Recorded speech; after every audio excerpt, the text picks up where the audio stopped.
Hey, Tony Gas is here, popping in. Now, another video in the series. Now, we talked about the three B's several times, and I want to just make this condensed in one video. So, anybody that has any confusion, this is a video that's out there and it's available for you.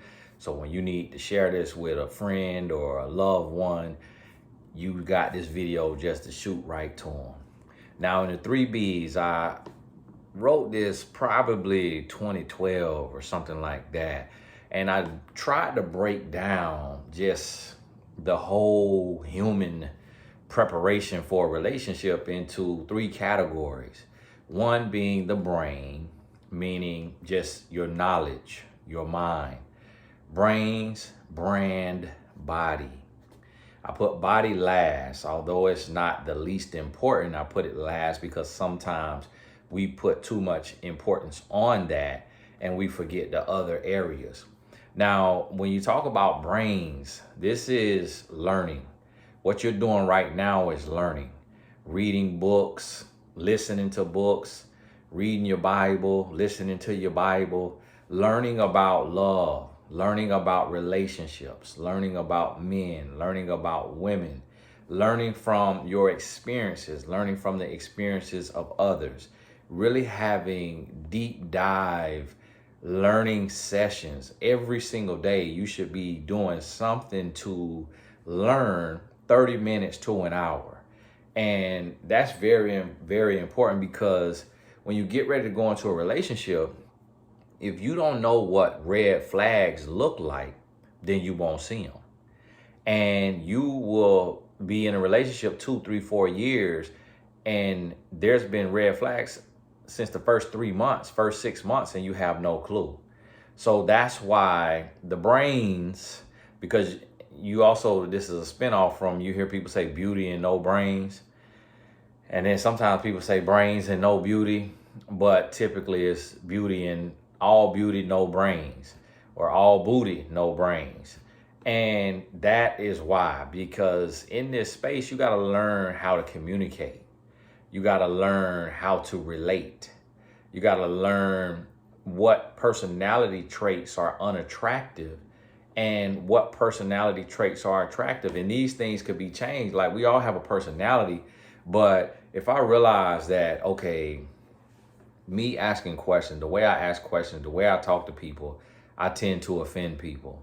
So if I'm single and I want to get in a relationship, I have to start thinking about my questions and thinking about my rebuttals and thinking about the things I'm going to say before I say it, and then don't say anything at all or say the opposite of it. And I got to evaluate my heart, and I got to say, you know what, I may kind of do this sometimes because I enjoy the shock value, or I enjoy hurting somebody's feelings, or I enjoy knocking somebody off a high horse, or putting somebody in check, or talking down to somebody to feel good about myself. Like, when you start to learn and you start to learn about yourself and learn about others, you have to be very real with yourself, because we so often lie to ourselves and we don't tell ourselves the real truth, and it hinders you. It hinders you and it blocks your blessings, because one of the worst lies you can tell is a lie to yourself. So in this space, you have to be very diligent about learning and growing and really building yourself. And this is also where your faith is at, because you're learning and growing in your faith. So that way, when you meet somebody, you can make sure y'all have the same foundation.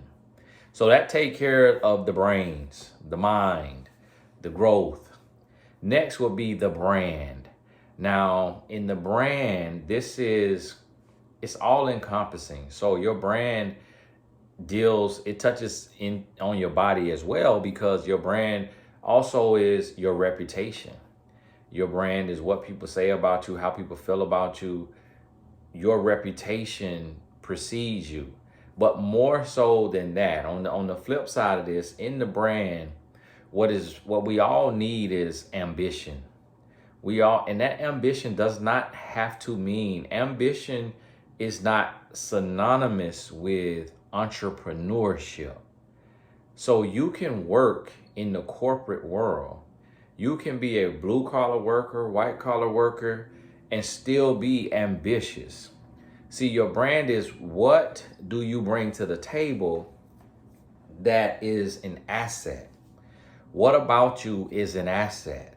So if you just have a job, if you don't have a job, then you don't have income unless you like retired or something, or unless you like out injured, you know what I mean?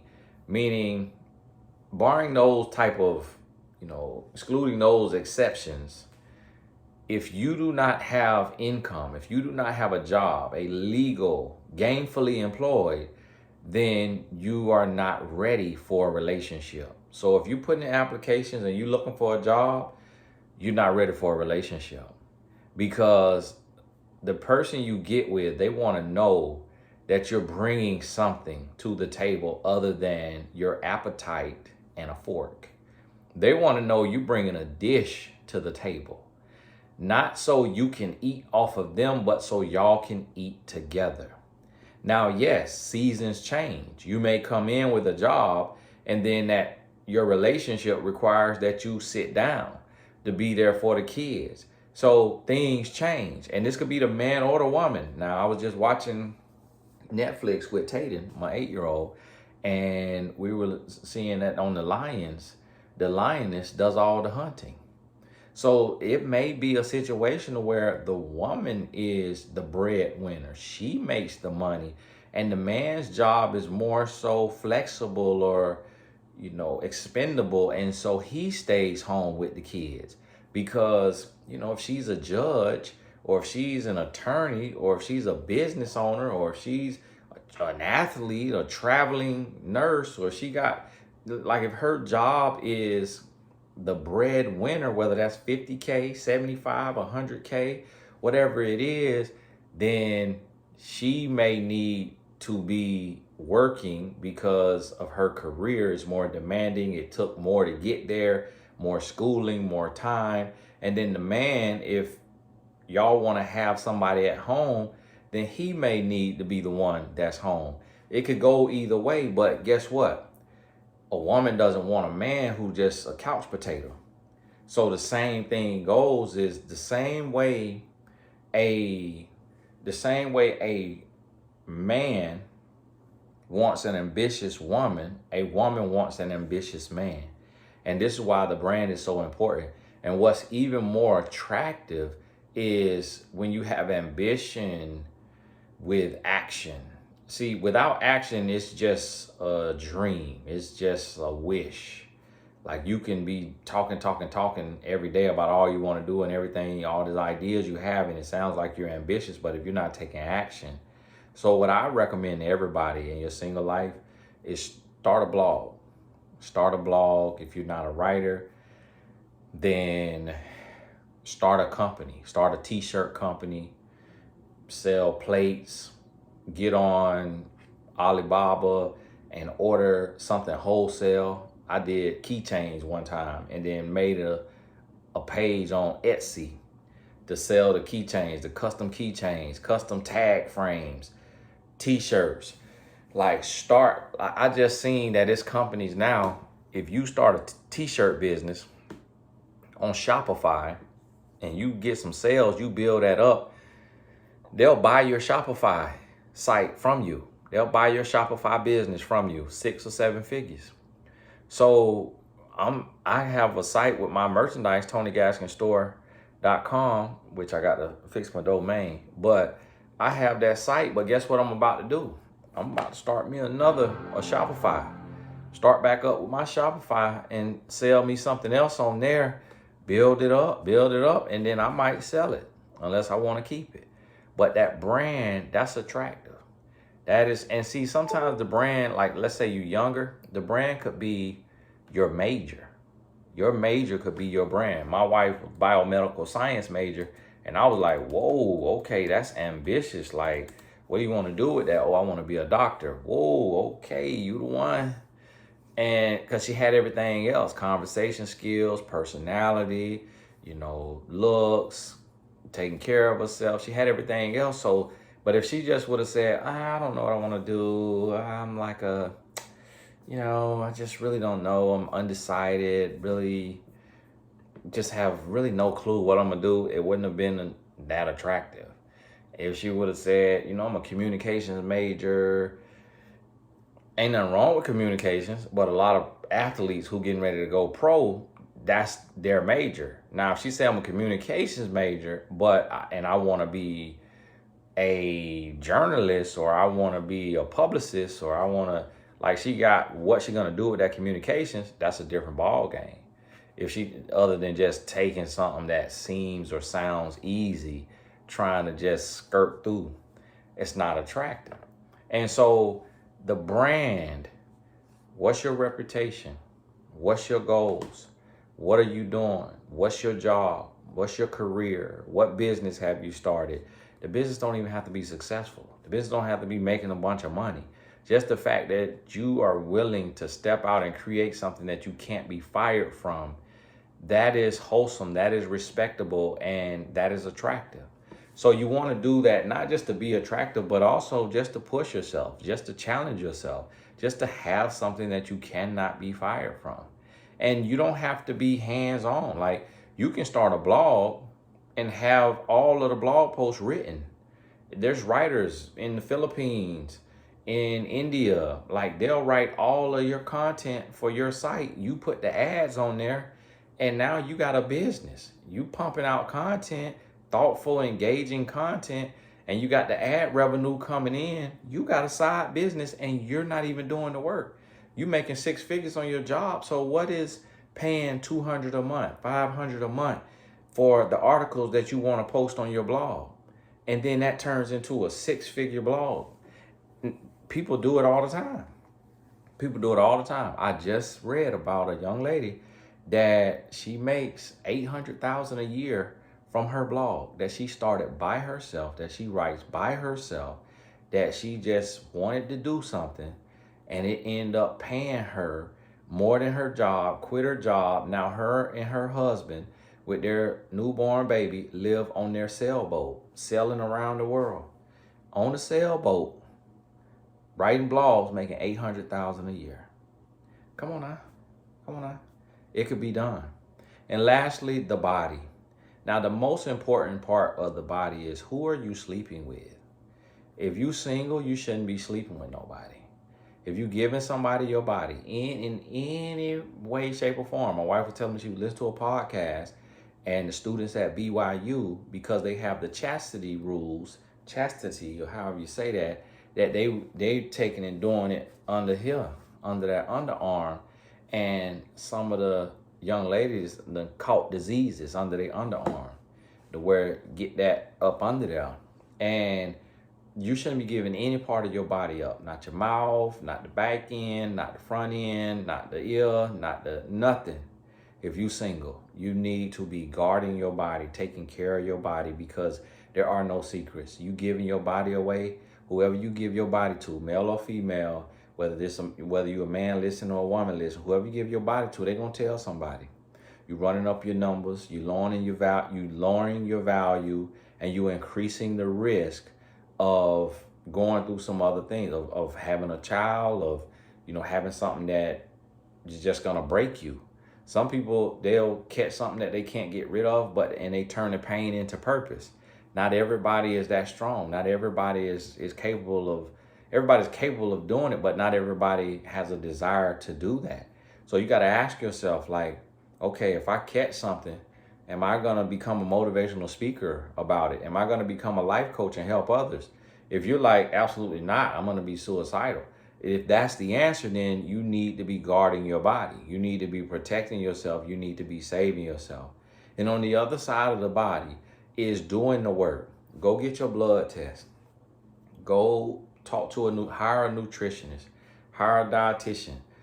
Talk to these people. See what is healthy for you. See what type of food you should be eating. See what type of meal plan you need to have. Hire a trainer. Do enough sessions to where you get a full idea of all of the workouts that they're going to give you. That might be a month worth of workouts, 2 months, 3 months, where now you know. So now if it's not affordable ongoing, you can go in there and still get a good workout in, or you could work out at home and be in shape. Now you eating right, you're exercising, and then talk to a sleep doctor or go on YouTube, find out your sleep schedule. You taking care of your body. On top of that, enhance your body, meaning get your eyebrows done. If you're a woman or if you're a man who want to get your eyebrows done, take care of your skin. Have a skin routine, 3-step routine. Wash, toner or hyaluronic acid, moisturizer.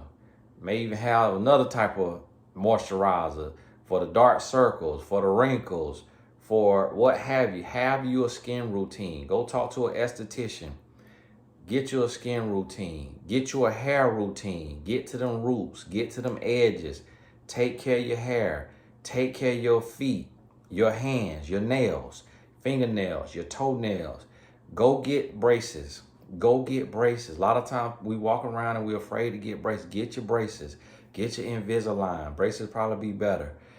Fix yourself up. Trim your nose hairs. Get your ear hairs. Trim yourself up. Go to a dermatologist. Get your skin fixed. Take care of your body. Present yourself. The Bible tells a man to present his wife blemish and spot free. I don't really know all what they mean by that, but present yourself blemish and spot free. Fall in love with yourself. I remember talking to single women and they be like, Tony, well, why I'm single? I'm like, well, do you do your nails? No, I don't do my nails. I'm like, what make you think a single man gonna be attracted to a woman who chew her fingernails? Like, you don't have to go get acrylic. They don't have to be long, but get them filed, get them buffed, like put a little paint on them. Even if you don't paint them, like just make sure it got a little gloss, make sure it got trimmed and cuticles taken care of. Like, take care of yourself, male and female now. Same thing to the men. Like, it's okay for a man to get manicure, pedicure, facial, clip your nose hairs. Like, take care of yourself. Got to go work on the ingrowns. I've been working on the ingrowns. Work on the ingrown between your legs, over here, under here. Get your laser hair removal if you need it. Like, love yourself. Take care of yourself. Present yourself. Brush your teeth twice a day. See, we take these things for granted, but you got to realize when you get ready to meet somebody, this person got to live with you. They got to look at you 24 hours a day. They got to smell you. They got to be around you. They want to see that you are a top priority to yourself. If you let yourself go and they ain't even with you yet, then imagine when you get in a relationship and get comfortable and get complacent. They're going to be like, oh, no, absolutely not. So think about this. Hey, this is the 3 B's. Brains, brand, body. See anybody using the 3 B's without crediting me, let me know so I could take them to court. And cause we trademarking. Yeah, we all the way in. And I'm about to take this on tour too. I got to just find a day. My sons ain't got no game. We're going on tour around the world. 3 B's conference. God bless you, and I'll be in touch with you.